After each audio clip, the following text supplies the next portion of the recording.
শুভ সন্ধ্যা sir, আমার নাম মঞ্জু সিং। আমি নাগপুরের বাসিন্দা।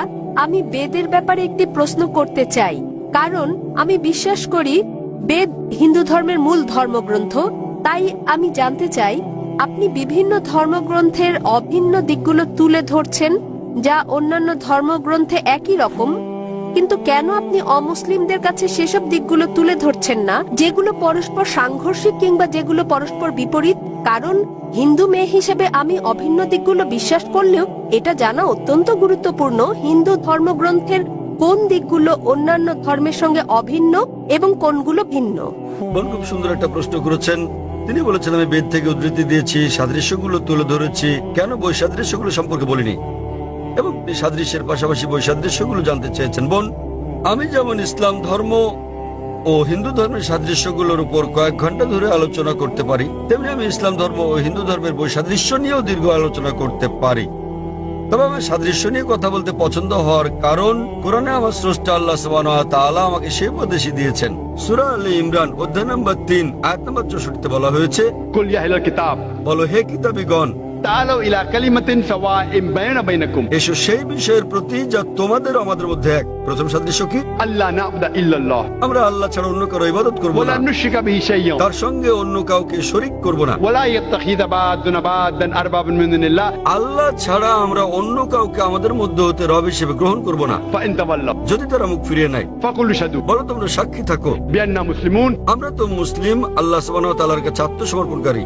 কোরআনের এই আয়াত আমাদের পথ দেখাচ্ছে কিভাবে বিভিন্ন ধর্মের মানুষের সঙ্গে কথা বলতে হবে। এসো সেই বিষয়ের প্রতি যা তোমাদের আমাদের মধ্যে এক। প্রথম সাদৃশ্য কি? সবচেয়ে গুরুত্বপূর্ণ বিষয় হচ্ছে আল্লাহ না'বুদা ইল্লাল্লাহ, আমরা সর্বশক্তিমান আল্লাহ ছাড়া আর কারো উপাসনা করব না। বোন, মতপার্থক্যের ব্যাপারে আমি ঘন্টার পর ঘন্টা পার্থক্য নিয়ে লেকচার দিতে পারি। আমি পারি না তা নয়, তবে তাতে বৈরিতা তৈরি হবে, এতে করে কেউ কেউ আহত হতে পারেন। অবশ্য বিতর্কের সময় অনেক সময় বাধ্য হয়ে করতে হয়। যখন বিতর্ক হয়, একটা উদাহরণ দিচ্ছি, ডক্টর উইলিয়াম ক্যাম্বেল নামের এক ব্যক্তির সঙ্গে আমার বিতর্ক হয়েছিল। হ্যাঁ বোন, আপনি কি সেটা শুনেছিলেন? হ্যাঁ, আমি ভিডিও দেখেছি। হ্যাঁ, সেই বিতর্কের বিষয় ছিল ইসলাম ধর্ম ও খ্রিস্টান ধর্মের মধ্যে বৈসাদৃশ্য। কেন? তিনি একটা বই লিখেছিলেন, তাতে বলা হয়েছে কোরআনে 30টি বৈজ্ঞানিক ভুল রয়েছে এবং 8 বছরে কেউ এর জবাব দেয়নি। আমেরিকায় প্রচুর বিক্রি হয় বইটা। সুতরাং আমেরিকার ছাত্ররা আমাকে ডেকে পাঠালো। আমাদের সংলাপ হলো, বিষয় ছিল বিজ্ঞানের আলোকে বাইবেল ও কোরআন। কোরআনের বিরুদ্ধে তার যেসব আপত্তি ছিল আমি সবগুলো জবাব দিলাম। আমি বাইবেল থেকে 38টি বিষয় উল্লেখ করলাম যা বিজ্ঞানের বিপরীত। তিনি এর একটির জবাব দিতে পারলেন না। তাই এই বিতর্কে আমাকে এই কাজটা করতে হয়েছিল। যদি কোনো হিন্দু পণ্ডিতের সঙ্গে আমার বিতর্ক হয়, যদি তিনি বলেন বেদ পুরোপুরি বৈজ্ঞানিক, তখন অবৈজ্ঞানিক কথাগুলো আমি বলতে পারি। তবে যদি আমি বৈসাদৃশ্য নিয়ে কথা বলি, হতে পারে তখন আপনি মনক্ষুণ্ণ হবেন। সেজন্য যদি আপনি আরো গভীরে যেতে চান, তাহলে আইআরএফ এর কাছে প্রশ্ন রাখতে পারেন। আমরা আপনাকে সব রকম তথ্য দেব। তবে জনসমক্ষে নিতান্ত বাধ্য না হলে ব্যক্তিগতভাবে আমি বৈপরীত্য নিয়ে আলোচনা করতে চাই না। তার মানে এই না যে আমরা সচেতন নই। তবে সাদৃশ্যগুলো জানা থাকলে যা আপনাদের বলছি, আসলে আমরা অভিন্ন বিষয়গুলো অনুসরণের ব্যাপারে একমত হই। তাই আমি জনসাধারণকে বলি, যেগুলো একই বেদে, বাইবেলে, কোরআনে, যাতে সবাই একমত হয় যে অন্তত একটা গ্রন্থ ঈশ্বরের বাণী। হিন্দুরা বলবে বেদ ঈশ্বরের বাণী, খ্রিস্টানরা বলবে বাইবেল ঈশ্বরের বাণী, মুসলিমরা বলবে কোরআন আল্লাহর বাণী। আমি তাদেরকে একটি কথা বলি যা সবাই মেনে নেবেন। আসুন আমরা মেনে নেই যে বিষয়গুলোতে মিল রয়েছে। সুতরাং যখন আমরা অভিন্ন বিষয়গুলো দেখি, বেদ, বাইবেল, ইহুদিদের ধর্মগ্রন্থ, তালমুদ, কোরআনে, সবগুলো ধর্মগ্রন্থেই বলা হয়েছে ঈশ্বর এক। সবগুলো ধর্মগ্রন্থে বলা হচ্ছে সর্বশেষ নবী হযরত মুহাম্মদ সাল্লাল্লাহু আলাইহি সাল্লাম। সেজন্য আমি আপনাকে বলছি, বোন, কেন আপনি এক ঈশ্বরে বিশ্বাস করেন না? আমি আপনাকে জিজ্ঞেস করছি, বোন, আপনি কি এক ঈশ্বরে বিশ্বাস করেন? হ্যাঁ, আমি বিশ্বাস করি এক ঈশ্বরে। আপনি কি বিশ্বাস করেন, বোন, আপনি কি বিশ্বাস করেন সর্বশেষ বার্তাবাহক নবী মুহাম্মদ সাল্লাল্লাহু আলাইহি সাল্লাম? ঠিক এই কারণে আমি আপনাকে প্রশ্ন করেছি, কারণ কোরআন ও বেদ বোঝা খুবই কঠিন এবং আমি দ্বিধাগ্রস্ত। কোন ধর্মগ্রন্থটি ঈশ্বরকে পাওয়ার জন্য আমার জন্য অধিক গুরুত্বপূর্ণ? আমি ঈশ্বরের উপাসনার কথা বোঝাতে বোন, চাইছি। আপনি কি শুনেছেন আমার লেকচার ইসলাম ও হিন্দু ধর্মের মধ্যে সাদৃশ্য নিয়ে? অথবা হিন্দু ধর্মগ্রন্থে হযরত মুহাম্মদ সাল্লাল্লাহু আলাইহি সাল্লাম, এটা কি শুনেছেন? হ্যাঁ, শুনেছি। জানেন যে আপনার ধর্মগ্রন্থে বলা হয়েছে সর্বশেষ বার্তাবাহক নবী মুহাম্মদ সাল্লাল্লাহু আলাইহি সাল্লাম? হ্যাঁ। আপনি এটা জানেন? হ্যাঁ। তাহলে আপনি বিশ্বাস করেন যে নবী মুহাম্মদ আল্লাহর বার্তাবাহক? হ্যাঁ, অবশ্যই। আপনি কি বিশ্বাস করেন? হ্যাঁ। তাহলে আপনি যদি বিশ্বাস করেন যে ঈশ্বর একজন, যদি বিশ্বাস করেন প্রতিমা পূজা করা নিষিদ্ধ, এবং যদি বিশ্বাস করেন যে নবী মুহাম্মদ সাল্লাল্লাহু আলাইহি সাল্লাম সর্বশেষ বার্তাবাহক, তাহলে আরবি ভাষায় আমরা আপনাকে বলি মুসলিম।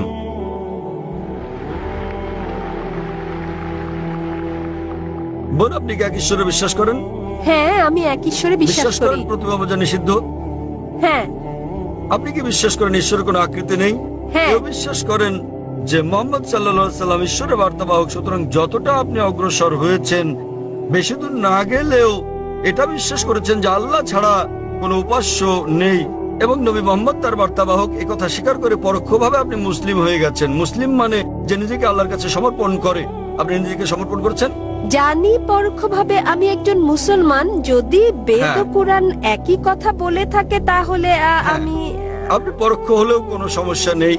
পরোক্ষ হলেও স্বাগতম, প্রত্যক্ষ হন বা পরোক্ষ, আপনাকে আমরা স্বাগত জানাই। এখন আপনি জানেন কি কি অভিন্ন। এখন যদি বেদ বলে যে সর্বশেষ পয়গম্বর মুহাম্মদ সাল্লাল্লাহু আলাইহি সাল্লাম এবং তাকে অনুসরণ করেন, তাহলে আপনি নবী মুহাম্মদকে অনুসরণ করে পরোক্ষভাবে বেদকেই অনুসরণ করছেন। তাহলে আপনাকে হ্যাঁ। জানতে হবে নবী মুহাম্মদ কি বলেছেন, তারপর আপনাকে পড়তে হবে হাদিস। তবে ধীরে ধীরে তা আপনি এখন নার্সারিতে, তারপর জুনিয়র কেজি, তারপর সিনিয়র কেজি, তারপর প্রথম শ্রেণী, এভাবে দশম শ্রেণীতে উঠবেন। কিন্তু আপনি ভর্তি হয়েছেন কিনা আমি জানতে চাই। আপনি কি একমত যে আপনি মুসলিম? মুসলিম মানে যে নিজের ইচ্ছাকে আল্লাহর কাছে সমর্পণ করে দেয়। কেন এটা গুরুত্বপূর্ণ যখন কেউ এক ঈশ্বরে বিশ্বাস করে তাকে মুসলমান বলা? হ্যাঁ, কেন? মুসলিম মানে এমন ব্যক্তি নিজের ইচ্ছাকে যিনি আল্লাহর কাছে সমর্পণ করেন, এবং আল্লাহর কাছে আত্মসমর্পণের গুরুত্বপূর্ণ দিক হচ্ছে এক ঈশ্বরে বিশ্বাস করা, মূর্তি পূজা নিষিদ্ধ বিশ্বাস করা এবং নবী মুহাম্মদকে বার্তাবাহক বলে বিশ্বাস করা। যদি আপনি এই কথা বলেন, তার মানে আপনি নিজেকে সমর্পণ করতে সম্মত এবং এতে সময় লাগবে। এরপর আপনি স্ট্যান্ডার্ড 1-এ উঠবেন। ধীরে ধীরে আপনি জানতে পারবেন রোজা রাখার ব্যাপারে, দান করা, ডাকাতি না করা, চুরি না করা, এগুলো একে একে আসবে। কিন্তু আপনি সমর্পণ করতে সম্মত কিনা সেটা গুরুত্বপূর্ণ, এবং নবী মুহাম্মদের শিক্ষাগুলো মেনে চলতে সম্মত কিনা আপনার কাছে জানতে চাই আমি, বোন। হ্যাঁ, রাজি। তাহলে কি আপনি শাহাদা পাঠ করবেন? শাহাদা মানে আপনি আরবিতে বলবেন যে আল্লাহ ছাড়া কোনো উপাস্য নেই এবং নবী মুহাম্মদ তার বার্তাবাহক। হ্যাঁ, ঈশ্বর একজন এবং এবং এবং মহানবী মুহাম্মদ সর্বশেষ পয়গম্বর। মাশাআল্লাহ, মাশাআল্লাহ বোন, আপনাকে অভিনন্দন। আমি আরবিতে বলবো, আপনি আমাকে অনুসরণ করবেন। আপনি কি জানেন যা আপনি বলছেন সেটা সেই একই জিনিস? তবে আমি জানতে চাই বোন, কেউ কি আপনাকে বাধ্য করছে এটা বলতে? না, কেউ কেউ না। কোনো চাপ প্রয়োগ করছে? না। সম্পূর্ণ নিজের ইচ্ছায়। হ্যাঁ। ঠিক আছে বোন, আমি আরবিতে বলবো, আপনি শুনে বলুন। أشهد أشهد الله أن لا إله إله إلا الله إلا الله وأشهد وأشهد أن أن محمدا محمدا عبده عبده ورسوله। ورسوله। আমি সাক্ষ্য দিচ্ছি, আমি সাক্ষ্য দিচ্ছি আমি সাক্ষ্য দিচ্ছি যে কোনো উপাস্য নেই যে কোনো উপাস্য আল্লাহ নেই ছাড়া, আল্লাহ ছাড়া, এবং নবী মুহাম্মদ এবং নবী তার উপর মুহাম্মদ শান্তি বর্ষিত হোক তার উপর শান্তি হলেন বর্ষিত হোক, আল্লাহর বান্দা হলেন আল্লাহর এবং বান্দা আল্লাহর রাসূল। এবং আল্লাহর রাসূল। মাশাআল্লাহ, ধন্যবাদ। আপনাকে আমি অভিনন্দন জানাই বোন। এখন আপনি ইসলামে প্রবেশ করেছেন এবং ইনশাআল্লাহ আরো জ্ঞান অর্জন করে প্রথম স্ট্যান্ডার্ড, দ্বিতীয়, তৃতীয় স্ট্যান্ডার্ড শ্রেণীতে উঠবেন। ইসলামিক রিসার্চ ফাউন্ডেশনের বন্ধুদের সংস্পর্শে থাকুন এবং আপনাকে দিক নির্দেশনা দিতে আমাদের ভালোই লাগবে। আর যদি কোনো প্রশ্ন থাকে কোরআন সম্পর্কে, ইসলাম সম্পর্কে, আপনি করতে পারেন। হিন্দু ধর্ম সম্পর্কেও কোনো প্রশ্ন থাকলে করতে পারেন। জি। আপনাকে সুস্বাগতম বোন, এবং আমি আল্লাহ তাআলার কাছে দোয়া করি তিনি যেন আপনাকে জান্নাত দান করেন। ধন্যবাদ স্যার। মাঝের দিকের ভাইয়ের নিকট থেকে পরবর্তী প্রশ্ন, মাইক নম্বর 2। আসসালামু আলাইকুম, আমার নাম অজয়। আমার প্রশ্ন হচ্ছে, জান্নাতে যাবার জন্য ইসলাম গ্রহণ করা কি আবশ্যক?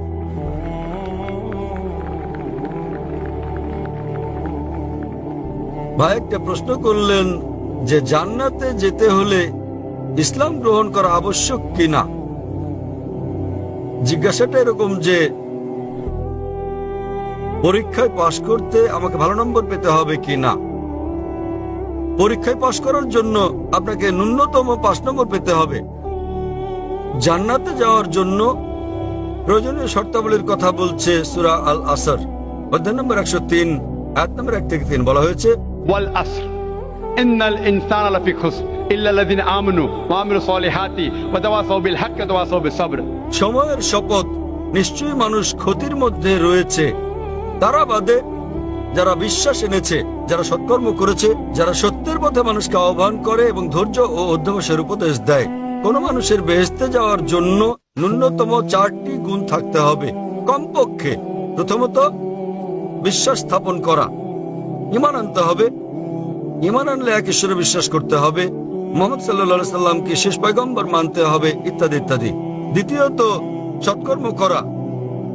বিশ্বাস করা ছাড়াও, ঈমান আনা ছাড়াও সৎকর্ম করা। عمل صالحات তৃতীয়ত হচ্ছে وتواصوا بالحق মানুষকে সত্যের পথে ডাকা, এবং চতুর্থ হচ্ছে মানুষকে ধৈর্য আর অধ্যবসায়ের উপদেশ দেয়া।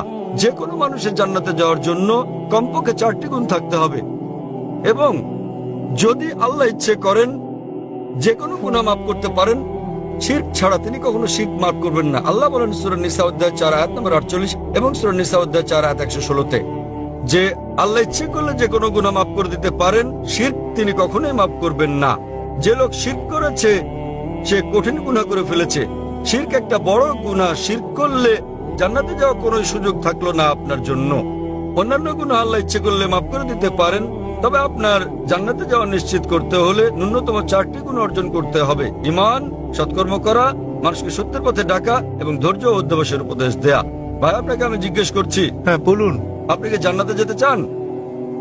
আপনি জান্নাতে যেতে চান কি না? জি, যেতে চান আপনি? আমি এই জন্য বলছি, আমার অন্তর দিয়ে বলছি, আমাকে কলমা পড়িয়ে দিন। মাশাআল্লাহ, জান্নাতে যেতে চান। ভাই জান্নাতে যেতে চান এবং তিনি কলেমা পড়তে চান। কেউ কি আপনাকে ইসলাম গ্রহণ করতে জোর করছে ভাই? আচ্ছা, কেউ কোনো জোর করছে কি? কেউই না। আচ্ছা, করছে না। অর্থনৈতিক কোনো চাপ, টাকা পয়সার কোনো ব্যাপার? হ্যাঁ, না না, না। কেউ আপনাকে জোর করছে, জোর জবরদস্তি? কেউই না। আপনি আপনার অন্তর থেকে গ্রহণ করছেন। হ্যাঁ স্যার, ভালো ভালো কথা বলছে। ইসলাম আমার এই জন্য পছন্দ হয়েছে যে একজন ভগবান। মাশাআল্লাহ, ভাই বলছেন যে এমন সুন্দর সুন্দর কথা বলা হয়েছে ইসলামে, এবং ইসলাম ধর্মে ঈশ্বর এক, তাই ইসলাম গ্রহণ করতে চান। আপনি কি মানেন যে মূর্তি পূজা করা ভুল? হ্যাঁ মূর্তি পূজা করা হ্যাঁ ভুল। ভুল। আচ্ছা, আপনি কি মানেন যে মোহাম্মদ সাল্লাল্লাহু আলাইহি সাল্লাম শেষ পয়গম্বর? মোহাম্মদ সাল্লাল্লাহু আলাইহি সাল্লাম, মোহাম্মদ সাল্লাম আল্লাহর পয়গম্বর, এটাকে আপনি মানেন? মানি। মাশাআল্লাহ। তো ইনশাআল্লাহ আমি কলেমা পড়বো, আপনি হ্যাঁ। সেটা বলবেন, এবং হ্যাঁ। ইনশাআল্লাহ দোয়া করবো আল্লাহ যেন আপনাকে জান্নাতবাসী করেন। হ্যাঁ, ধন্যবাদ। أشهد أشهد أن لا أن لا إله إله إلا الله إلا الله وأشهد وأشهد أن أن محمدا محمدا عبده عبده ورسوله। ورسوله। আমি সাক্ষ্য দিচ্ছি আমি সাক্ষ্য দিচ্ছি যে আল্লাহ ব্যতীত যে আল্লাহ ব্যতীত কোনো মাবুদ নেই, কোনো মাবুদ নেই, এবং এবং মুহাম্মদ মুহাম্মদ সাল্লাল্লাহু সাল্লাল্লাহু আলাইহি ওয়াসাল্লাম আলাইহি ওয়াসাল্লাম তার বান্দা তার বান্দা এবং পয়গম্বর। এবং পয়গম্বর। মাশাআল্লাহ, আপনি স্যার, মুসলমান হয়ে গেছেন ভাই। স্যার, জি ভাই। আমার একটি ভালো নাম রেখে দিন। ভাই আমাকে একটা নাম দিতে বলেছেন। মানুষের কাছে এক একটি নাম জিজ্ঞাসা করি, তারা আমাকে বলছে না। এখন আপনার নাম কি? আমার নাম অজয় কুমার। অজয় কুমার। হ্যাঁ, ভাই সাহেবের নাম অজয় কুমার। তো আমি একটা নাম দিচ্ছি, আপনার নাম আব্দুল্লাহ রাখতে পারেন। আব্দুল্লাহ মানে হচ্ছে আল্লাহর বান্দা। তার মানে আল্লাহর বান্দাকে বলা হয় আব্দুল্লাহ, অর্থাৎ আল্লাহর দাস। আমি দোয়া করব আব্দুল্লাহ যেন আল্লাহ তাআলা আপনাকে জান্নাত দান করেন। আমিন। ধন্যবাদ। আমিন। আমি আপনার জন্য দোয়া কামনা করি, আপনাকে জান্নাতে যাওয়ার জন্য দোয়া কামনা করি। হ্যাঁ ভাই, নমস্তে। আমার নাম জেপি খার্গে। আমার প্রশ্নটি সংক্ষিপ্ত। পূর্ববর্তী প্রশ্নের সঙ্গে সংশ্লিষ্ট ননভেজ খাদ্য সংক্রান্ত মানুষের মনের উপর এর কি প্রভাব পড়ে?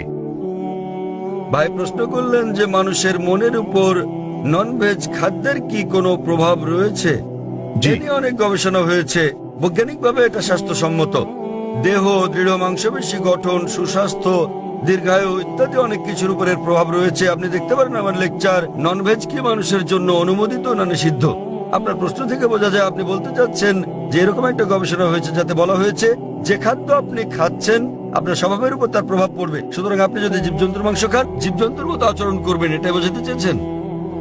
না না না, আমার প্রশ্ন মানুষের ভাবনার উপর এর প্রভাব কি? আমি আপনাকে বলার চেষ্টা করছি, এরকম একটা গবেষণা হয়েছে যাতে বলা হয়েছে যে যদি আপনি জীবজন্তুর মাংস খান তাহলে জীবজন্তুর মতো আচরণ করতে শুরু করবেন, তার মানে জীবজন্তুর প্রভাব পড়ছে। গবেষণায় বলা হয়েছে যে আপনি যা খান তার স্বভাবের প্রভাব আপনার উপর পড়বে। আর সে কারণেই আমরা যারা মুসলমান তারা কেবলমাত্র শান্ত স্বভাবের প্রাণীর মাংস খেয়ে থাকি, যেমন গরু, ছাগল, তারপর ভেড়া, কারণ আমরা শান্তিপ্রিয় মানুষ। আমাদেরকে হিংস্র প্রাণীর মাংস খাওয়ার অনুমতি দেওয়া হয়নি, যেমন বাঘ, সিংহ, চিতাবাঘ, কারণ আমরা হিংস্র হতে চাই না। তাই এই গবেষণার সঙ্গে একমত হলেও আমি বলতে চাই আমরা মুসলিমরা শান্তিপ্রিয়। আর স্বাস্থ্যের ব্যাপারে যদি বলতে হয়, এই খাদ্য খুবই উপকারী। যদি কারো কিছু স্বাস্থ্যগত কোনো সমস্যা হয় কোনো ননভেজ খাদ্য গ্রহণের কারণে, তা ভেজ খাদ্য গ্রহণের কারণেও হতে পারে। যে খাদ্য পৃথিবীতে সবচেয়ে বেশি মৃত্যুর কারণ তা হচ্ছে মদ। মদ কি ভেজ না ননভেজ ভাই? মদ কি ভেজ না ননভেজ? ভেজ। ভেজ। ক্ষমা মদ কি করবেন, ভেজ না ননভেজ খাদ্য? আমি নিরামিষ খাদ্য প্রস্তুত করি। মদ কি ভেজ না ননভেজ ভাই?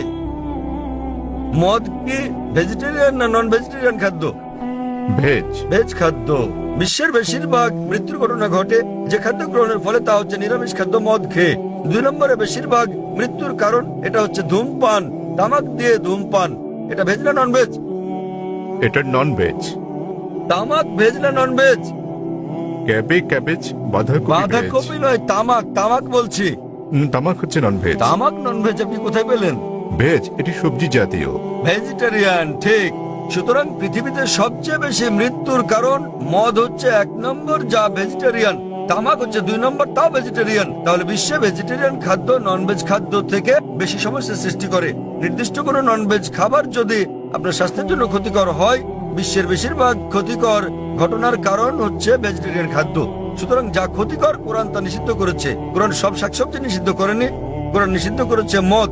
সূরা মাইদা অধ্যায় 5 আয়াত নম্বর 90, এবং এমনকি ধূমপান সূরা বাকারা অধ্যায় 2 আয়াত নম্বর 195, কারণ এটা স্লো পয়জনিং করে। সুতরাং যাতে সমস্যা রয়েছে তা নিষিদ্ধ করা হয়েছে। কোরআন সব শাকসবজি নিষিদ্ধ করেনি। আরো বিস্তারিত জানার জন্য আমার ভিডিও ক্যাসেট দেখতে পারেন। ননভেজ খাদ্য মানুষের জন্য অনুমোদিত না নিষিদ্ধ? আশা করি উত্তরটা পেয়েছি। ঠিক আছে, আপনাকে ধন্যবাদ। পুরুষদের শাড়ির পেছনের দিকের 3 নম্বর বাইক থেকে পরবর্তী প্রশ্ন। হ্যাঁ ভাই, আপনি। শুভ সন্ধ্যা, আমি ডক্টর মাথু এবং creation.com এর সঙ্গে জড়িত, যা ক্রিয়েশন মিনিস্ট্রিজ ইন্টারন্যাশনালের অংশবিশেষ। একজন চিকিৎসক হিসেবে আমি এখানে এসেছি কারণ আমি শান্তিপ্রিয়, এবং যেমন আপনি বলেছেন ভেতরে বাইরে শান্তি। এখন ব্যক্তিগতভাবে যখনই আমি এবং অন্যান্য লাখ লাখ মানুষ পাপবোধ ও এর জন্য অনুতাপের পর বুঝেছি যীশু খ্রিস্ট নিষ্পাপ ব্যক্তি আমার পাপের প্রায়শ্চিত্ত করে গেছেন। তিনি ক্রুশে করে আমার লজ্জা ও অপরাধ নিয়ে গেছেন এবং আমার জন্য জীবন দিয়ে গেছেন। আর সে কারণেই আমার মনে শান্তি আছে, এবং এই শান্তি এমন কিছু যা সমঝোতা এনে দেয়। আমি জানতে চাই, আপনি কি আমার এই শান্তি হরণ করতে চান? এমন এক শান্তি যা সমঝোতা আনে, পারবেন এর জবাব দিতে? ধন্যবাদ। ভাই একটা সুন্দর প্রশ্ন করলেন। তিনি ডক্টর ম্যাথু, তার একটা ওয়েবসাইট এবং সংস্থা রয়েছে নাম ক্রিয়েশন। তিনি বললেন যে তিনি শান্তি খুঁজে পেয়েছেন, শান্তি লাভের জন্য এখানে এসেছেন। বললেন যীশু খ্রিস্টের মধ্যে শান্তি খুঁজে পেয়েছেন, তার পাপের জন্য তিনি ক্রুশবিদ্ধ হয়ে মারা গেছেন। তিনি ক্রুশবিদ্ধ হয়ে মারা গেছেন, তাই তিনি আমাকে প্রশ্ন করছেন আমি কি আপনার শান্তি হরণ করতে পছন্দ করি? ভাই আমি কখনো আপনার শান্তি নষ্ট করতে চাই না। আমি আপনার মিথ্যে শান্তি নষ্ট করতে চাই এবং আপনাকে সত্যিকারের শান্তি দিতে চাই। আমি যীশু খ্রিস্টকে তার উপর শান্তি বর্ষিত হোক ভালোবাসি, তাকে শ্রদ্ধা করি এবং সম্মান করি। আমি জানতে চাই আপনিও কি যীশু খ্রিস্টকে ভালোবাসেন কি না? আপনার কাছে আমার একটা প্রশ্ন।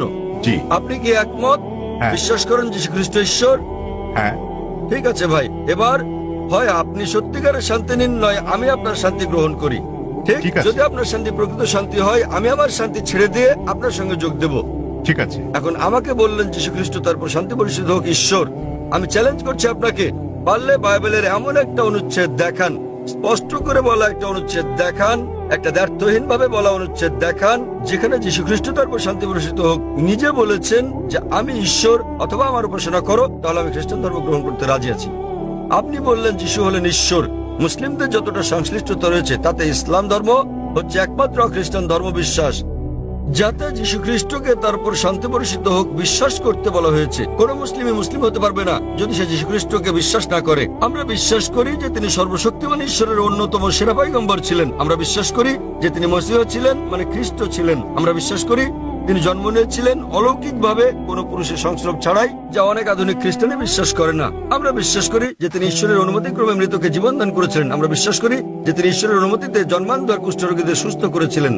মুসলিম আর খ্রিস্টানরা এখানে একসঙ্গে চলছি, কিন্তু পার্থক্য আছে। যেমনটা আপনি বললেন যে বেশিরভাগ খ্রিস্টান বিশ্বাস করেন যে যীশু খ্রিস্ট নিজেকে ঈশ্বর দাবি করেছেন।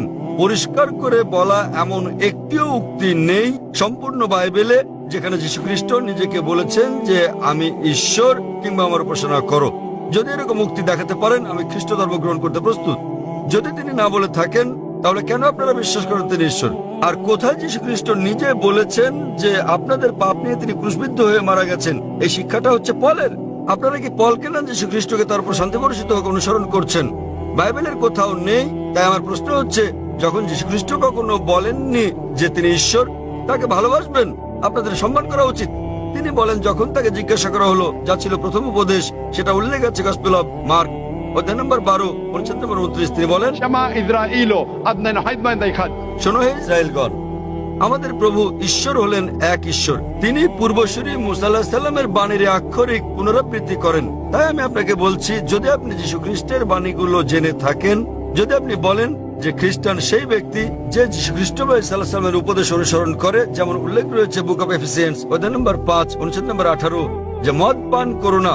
এটা আরো উল্লেখ আছে বুক অফ প্রভাবস অধ্যায় নম্বর 20 অনুচ্ছেদ নম্বর 1। মদ হচ্ছে ব্যঙ্গকারী, প্রতারিতরা এটা গ্রহণ করে। আমরা মুসলিমরা মদ পান করি না, কিন্তু অনেক খ্রিস্টানই পান করে। এছাড়াও আমরা মুসলিমরা শুকর মাংস খাই না, যেমন বাইবেলে উল্লেখ আছে বুক অফ লেভিটিকাস অধ্যায় নম্বর 11 অনুচ্ছেদ 7 ও 8, বুক অফ ডিউটেরোনমি অধ্যায় 14 অনুচ্ছেদ নম্বর 8, বুক অফ আইজায়া অধ্যায় নম্বর 65 অনুচ্ছেদ 2 থেকে 5। তোমরা শুকর মাংস খাবে না। আমরা মুসলিমরা শুকর মাংস খাই না, কিন্তু খ্রিস্টানদের বেশিরভাগই খায়। যীশু খ্রিস্টকে তার উপর শান্তি বর্ষিত হোক তার জন্মের 8ম দিনে খতনা করা হয়েছিল। এটা আছে গসপেল অফ লুক অধ্যায় নম্বর 2 অনুচ্ছেদ নম্বর 21। আমরা মুসলিমরা খতনা করি, কিন্তু বেশিরভাগ খ্রিস্টানই তা করে না। যদি খ্রিস্টান মানে এটা হয় যে ব্যক্তি যীশু খ্রিস্ট সাল্লাল্লাহু আলাইহি সাল্লামের বাণী অনুসরণ করে, তাহলে আমি গর্বের সাথে বলি মুসলিমরা খ্রিস্টানদের চেয়ে অনেক ভালো খ্রিস্টান। তাহলে কোথায় আপনারা যীশু খ্রিস্টের উপদেশ মেনে চলেন আর বলেন যে আপনারা তার উপাসনা করেন? তো ভাই, বাইবেলের এমন একটা অনুচ্ছেদ আপনি উল্লেখ করেন যেখানে যীশু খ্রিস্ট তার নিজের মুখে দ্ব্যর্থহীন ভাষায় বলেছেন যে আমি ঈশ্বর কিংবা আমার উপাসনা করো। ডক্টর জাকির নায়েক, জি ভাই। আমার প্রশ্নটি ছিল শান্তির ওপর, এবং আমার সেই শান্তি রয়েছে। আমি কোনো কিছু প্রমাণ কিংবা আপনার সঙ্গে ভিন্নমত পোষণ করার জন্য কিছু মুখস্থ রাখতে কিংবা বলতে আসি। ভাই, আমি যা বলতে চাই তা হচ্ছে শান্তি, যা আমার বিশ্বাস থেকে এসেছে। কারণ আমরা সবাই পাপী এবং আমাদের পাপ মোচনের জন্য ত্যাগ স্বীকার করা প্রয়োজন। তবে তা আমাদের কাজের মাধ্যমে নয়, বরং এটা বিশ্বাস করার মাধ্যমে যে ঠিক আছে, যীশু খ্রিস্ট আমার পাপের প্রায়শ্চিত্ত করে গেছে। ভালো। তাহলে আপনি একমত যে যীশু খ্রিস্ট সব মানুষের পাপ মোচন করে গেছেন। আপনি কি ব্যাপারে একমত? হ্যাঁ, ঠিক যারা আছে, তাকে বিশ্বাস ঠিক করে। আছে। তাহলে ধরুন আপনার মতো একজন খ্রিস্টান যে যীশু খ্রিস্টকে বিশ্বাস করে, সে আপনার স্ত্রীকে ধর্ষণ করলো, তাহলে কি সে স্বর্গে না নরকে যাবে? মাফ করবেন, যদি একজন খ্রিস্টান এসে আপনার স্ত্রীকে ধর্ষণ করে, যে বিশ্বাস করে যীশু খ্রিস্ট তার পাপের জন্য মারা গেছেন, তাতে যে পাপই করুক না কেন তার পাপ মোচন হয়ে গেছে। না। যীশু খ্রিস্ট যদি তার পাপের জন্য মারা গিয়ে থাকেন, এর অর্থ সব খ্রিস্টান পুরুষরা নারী ধর্ষণ করলে কোনো পাপ হবে না? না, কখনোই না। কেন কখনো নয়? আপনি তো বললেন, যদি আপনি কোনো বলেছেন, ব্যক্তি আপনি তো বললেন ভাই, আপনি বললেন আপনার কর্ম আপনাকে স্বর্গে নেবে না, এটা আপনার বিশ্বাস। তাহলে যদি বিশ্বাস করেন যীশু খ্রিস্ট আপনার পাপের জন্য মারা গেছেন, যদি ধর্ষণ করেন, ডাকাতি করেন, যদি অন্য মানুষকে নির্যাতন করেন, তাহলে কি আপনি স্বর্গে যেতে পারবেন?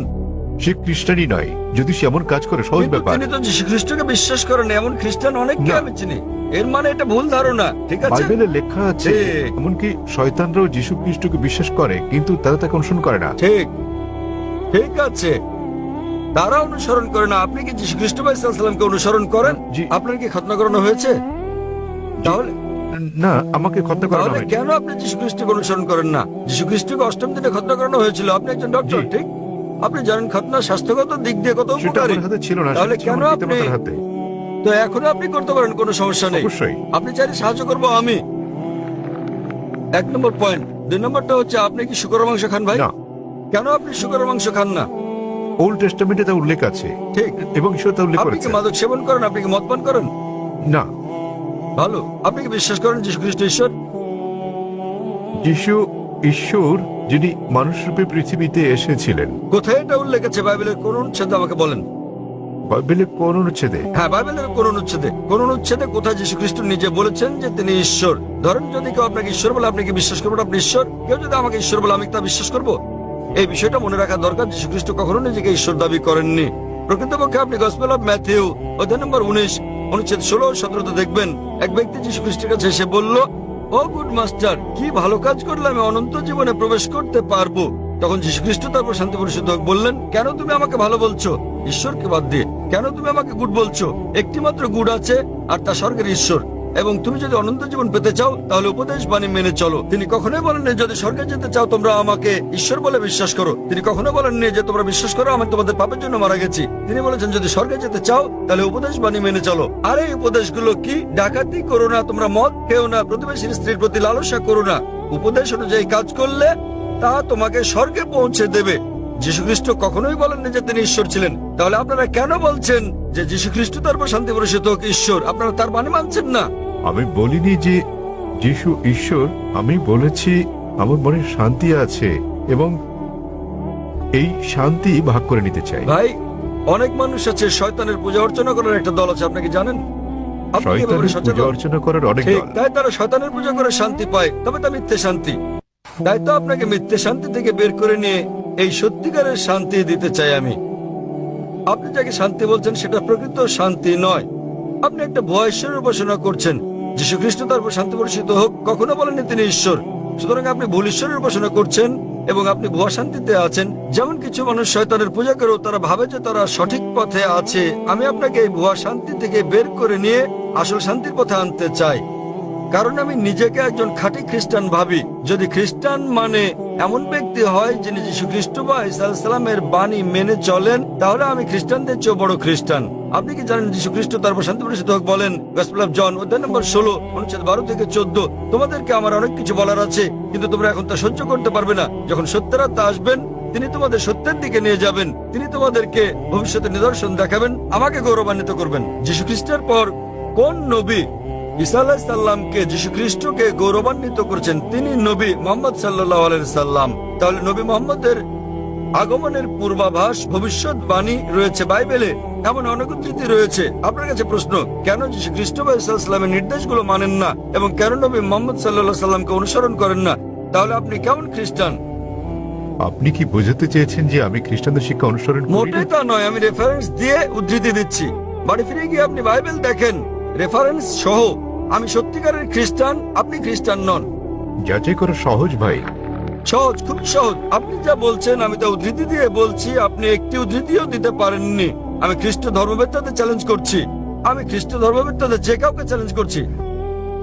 আপনাদের ধর্মবেত্তাদের নিয়ে আসুন। যদি আপনি বলেন যে আপনার ধর্ম সম্পর্কে জ্ঞান নেই, তাহলে আপনার ধর্মবেত্তাদের নিয়ে আসুন, বিশ্বের শ্রেষ্ঠ, এবং আমরা সংলাপে বসবো।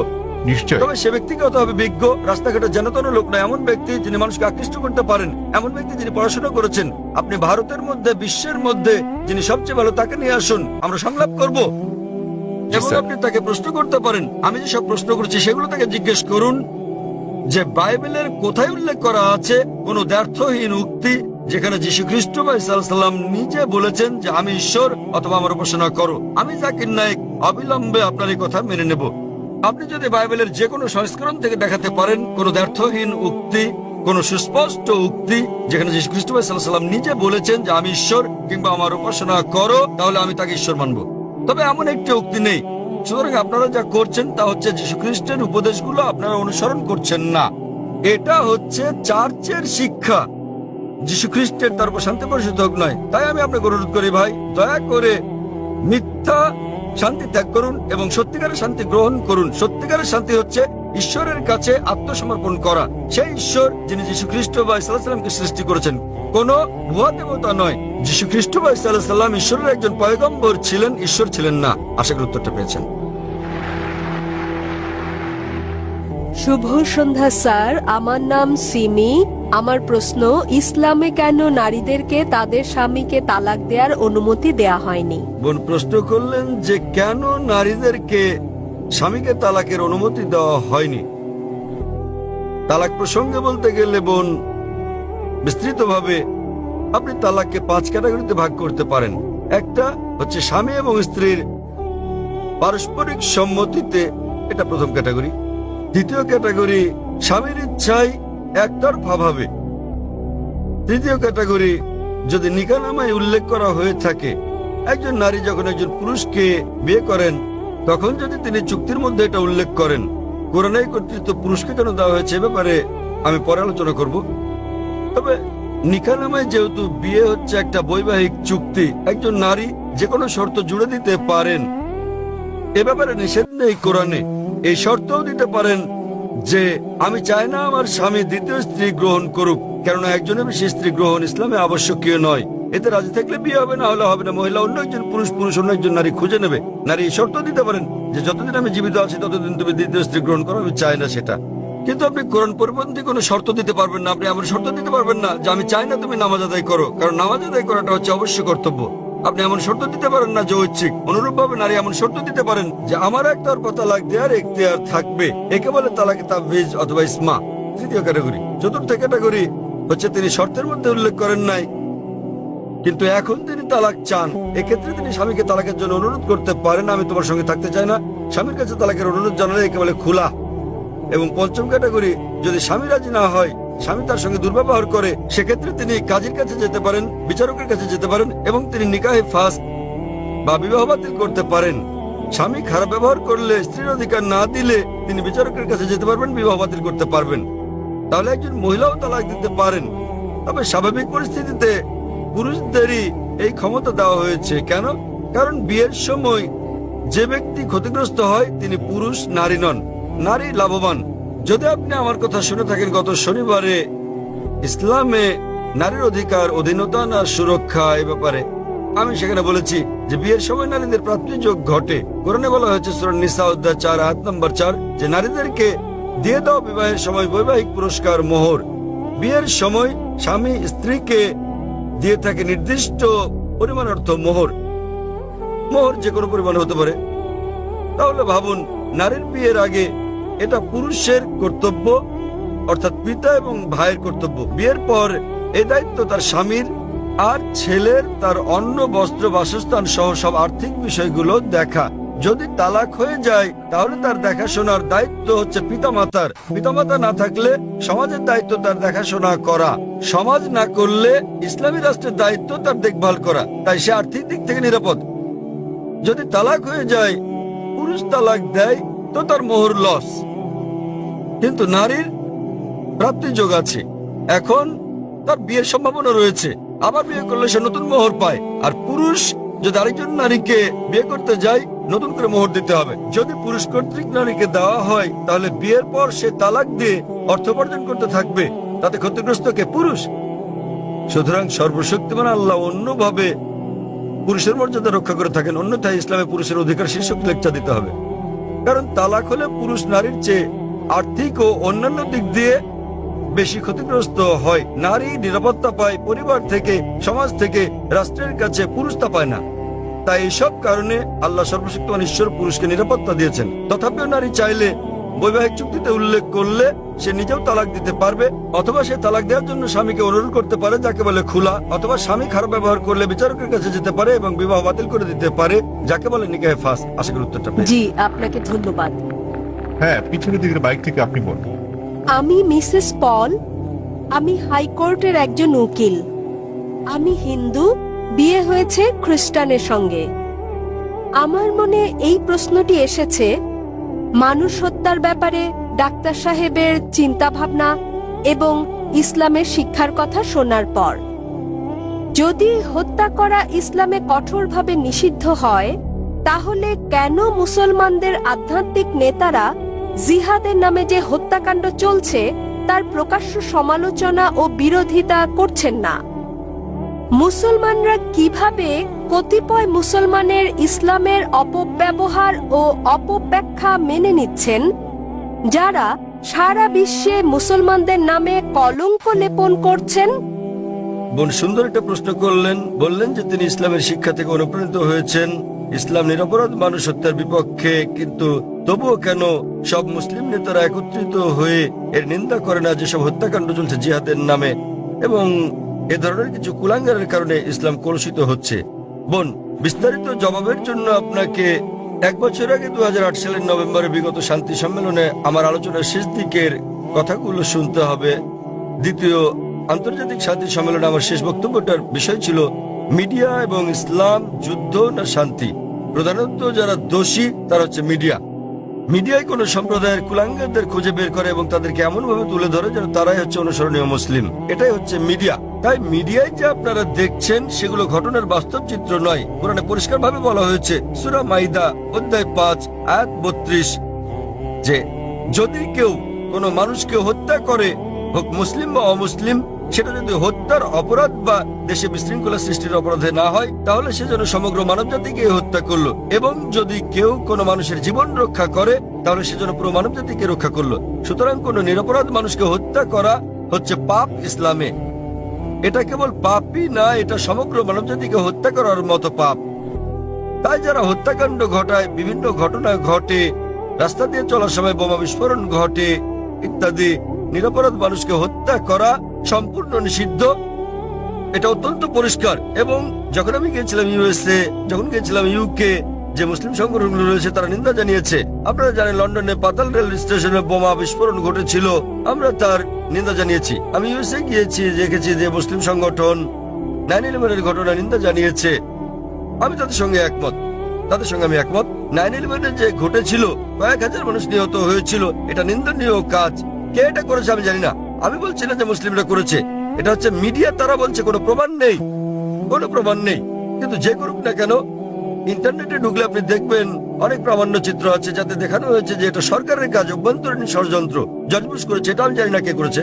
তবে যেই করুক, 9/11 টুইন টাওয়ারে বোমা হামলার ঘটনায় হাজার হাজার নিরপরাধ মানুষ হত্যা করা, এটা নিন্দনীয়।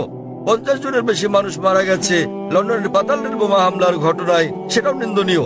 2 বছর আগে জুলাই মাসে বোম্বেতে ট্রেনে যে বোমা হামলার ঘটনা ঘটে, সেখানে 100-রও বেশি মানুষ নিহত হয়, এটাও নিন্দনীয়। কিন্তু এখানেই থামলে চলবে না। একইভাবে আমি আফগানিস্তানে হাজার হাজার মানুষ হত্যারও নিন্দা জানাই, নিন্দা করি। ইরাকে হাজার হাজার মানুষ হত্যার, ফিলিস্তিনে হাজার হাজার মানুষ হত্যার নিন্দা করি। আমি একে শেখ সন্ত্রাসবাদ বলি। আপনারা জানেন তারা কি করছে? তারা ক্ষেপণাস্ত্র পাঠাচ্ছে, তারা পাঠাচ্ছে বোমা।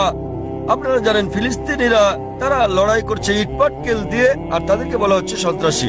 আপনারা জানেন আমেরিকা বোমা পাঠাচ্ছে, প্যাট্রিয়ট ক্ষেপণাস্ত্র, গুচ্ছ বোমা পাঠাচ্ছে। এই গুচ্ছ বোমা যখন কোথাও পড়ে, তখন এটা অনেকগুলো বোমায় বিভক্ত হয়। এভাবে হাজার হাজার আফগানকে হত্যা করা হচ্ছে। কিন্তু কেন? এটা কাপুরুষোচিত কাজ। সেজন্য সমাপনী বক্তৃতায় আমি বলেছিলাম, গত কয়েক শতাব্দীর সবচেয়ে বড় সন্ত্রাসী জর্জ বুশ। 1 নাম্বার। জর্জ বুশের মতো এত মানুষ আর কেউ হত্যা করেনি। এখন তিনি আর ক্ষমতায় নেই। ইরাকে তিনি ওষুধের ওপর নিষেধাজ্ঞা আরোপ করেন এবং জর্জ বুশের কারণে ইরাকের 5 লাখ শিশু নিহত হয়। আমরা ভালো করে জানি। এমনকি যদি একমত হয়ে যায় সেখানে একজন লোক লুকিয়ে আছে, এই লোকটি যে বিন লাদেন, তার তো কোনো প্রমাণ নেই। যদি তিনি লুকিয়েও থাকেন, ভাবুন সেক্ষেত্রে আপনি একজন মানুষের জন্য হাজার হাজার মানুষকে হত্যা করছেন। এটা দুঃখজনক। আমরা দেখতে পাচ্ছি যে এটা মিডিয়া তুলে ধরছে। মিডিয়া যা তুলে ধরছে তা হচ্ছে মুসলিমরা এই কাজ করেছে। আমি জানি বোন, কুলাঙ্গার আছে, আমাদের সম্প্রদায়ে কুলাঙ্গার আছে, সব সম্প্রদায় তো কুলাঙ্গার রয়েছে। ভারতীয় মিডিয়া কাশ্মীর নিয়ে কথা বলে, কতবার বলেছে আসাম নিয়ে, নকশাল মাওবাদীদের নিয়ে। আপনি জানেন ভারতের জন্য সবচেয়ে বড় হুমকি হচ্ছে মাওবাদীরা। তারা কি করছে? তারা থানায় বোম মারছে, তারা পুলিশ হত্যা করছে। ভারতের বেশিরভাগ হত্যাকাণ্ডই ঘটায় মাওবাদীরা, কমিউনিস্টরা, এলটিটি, হিন্দুরা। কিন্তু কে তাদেরকে বলছে হিন্দু সন্ত্রাসী? আপনি আসামে গেলে দেখবেন খ্রিস্টান সন্ত্রাসী। হিন্দুরা যখন সন্ত্রাস করে তখন আপনারা বলেন এলটিটিই, লিবারেশন তামিল টাইগার্স ইলম। আপনি যুক্তরাজ্যে গেলে দেখবেন আইআরএ, আইরিশ রিপাবলিকান আর্মি, তারা ক্যাথলিক। প্রোটেস্ট্যান্ট আর ক্যাথলিকদের মধ্যে বিস্তর তফাৎ রয়েছে। কেউ তাদেরকে ক্যাথলিক সন্ত্রাসী বলছে না। কেন? তাহলে আমরা কি দেখছি? কোন ধর্ম নিরপরাধ মানুষকে হত্যা করতে শেখায় না, কিন্তু মুসলিমদের চেয়ে অমুসলিমরা বেশি নিরপরাধ মানুষকে হত্যা করছে। তথাকথিত মুসলমান যারা নিরাপরাধ মানুষকে হত্যা করে তারা আসলে মুসলিম নয়, তারা কোরআন এবং নবীর শিক্ষা অনুসরণ করে না। কিন্তু মিডিয়া কি করছে, তারা এইসব কুলাঙ্গারদের খুঁজে বের করে তাদেরকে অনুসরণীয় মুসলিম হিসেবে তুলে ধরছে। তাই প্রথমে দোষ দিতে হবে মিডিয়াকে। মিডিয়া বানাতে পারে কালোকে সাদা, দিনকে রাত, হিরোকে ভিলেন, ভিলেনকে হিরো। আপনি আমার লেকচার শুনতে পারেন সন্ত্রাসী মুসলিমদের একচেটিয়া, তাহলে বিস্তারিত জানতে পারবেন ইনশাআল্লাহ। ধন্যবাদ। শুভ সন্ধ্যা স্যার। Good evening. আমার নাম রাহুল গাওকার এবং আমি একজন ছাত্র। আমি ইসলাম ধর্ম সম্পর্কে আপনার কাছে জানতে চাই, অন্যান্য মুসলমানদের তুলনায় কেন শিয়া মুসলমানদের কম গুরুত্ব দেয়া হয়। আমি আমার এক মুসলমান বন্ধুর কাছে শুনেছি তাদেরকে শিয়া পরিবারের পানীয় পান করার অনুমতি দেয়া হয় না। পানীয় না, ঠিক আছে। আমি আসলে জানতে চাই, এও বলা হয়ে থাকে যে ইরাকে সাদ্দাম হোসেন যা করেছেন, তিনি রাসায়নিক গ্যাস প্রয়োগ করেছেন, তিনি শিয়াদের উপর নৃশংসতা চালিয়েছেন, যা দ্বিতীয় বিশ্বযুদ্ধের সময় ইহুদিদের উপর হিটলারের নির্যাতনের সঙ্গে তুলনীয়। তাহলে এটিকে কি আপনি অবিচার মনে করেন না? আমি আরো জানতে চাই, প্রকৃতপক্ষে পূর্বে শিয়ারা ইসলাম ধর্মে যে ভুল করেছে তারা আজও তার প্রায়শ্চিত্ত করে যাচ্ছে কিনা। ভাই প্রশ্ন করলেন যে শিয়াদের কেন নিচ বললে গণ্য করা হয়, তারা কি অপরাধ করেছে, সাদ্দাম হোসেন কেন তাদেরকে হত্যা করেছে, যেমন জার্মানিতে হিটলার রাসায়নিক অস্ত্র দিয়ে ইহুদিদের হত্যা করেছে ইত্যাদি। ভাই ইসলামে কোনো শিয়া সুন্নি নেই, কোনো শিয়া সুন্নি নেই ইসলামে। অনেক লোক আছে। আমি উত্তরটা দেই, আমি উত্তর দেব। আপনার প্রশ্নের উত্তর দেওয়ার পর আপনি বলবেন। ইসলামে কোনো শিয়া সুন্নি নেই। কোরআনে বলা হয়েছে সূরা আলে ইমরান অধ্যায় 3 আয়াত নম্বর 103, ওয়াতাসিমু বিহাবলিল্লাহি জামিআ ওয়া লা তাফাররাকু। তোমরা আল্লাহর রজ্জু শক্ত করে ধরো এবং পরস্পর বিচ্ছিন্ন হও না। আমাদেরকে আল্লাহর রজ্জু ধরতে হবে, এটা কোরআন এবং নবী মুহাম্মদ সাল্লাল্লাহু আলাইহি ওয়াসাল্লামের সহিহ হাদিস। যদি আপনি এই রজ্জু ধরেন তাহলে আপনি খাঁটি মুসলিম। ইসলামে শিয়া সুন্নি নেই এবং ইসলামে কোনো ভাগ নেই। কোরআন বলছে সূরা আনাম অধ্যায় নম্বর 6 আয়াত নম্বর 159, হে নবী, নিশ্চয়ই যারা খণ্ড বিখণ্ড করেছে, অনেক দল করেছে ইসলাম ধর্মকে, তাদের সাথে আপনার কোনো সম্পর্ক নেই। আল্লাহ বিচার দিবসে তাদের ব্যাপারটা দেখবেন। এবং আমাদের নবী মুহাম্মদ সাল্লাল্লাহু আলাইহি ওয়াসাল্লাম বলেছেন,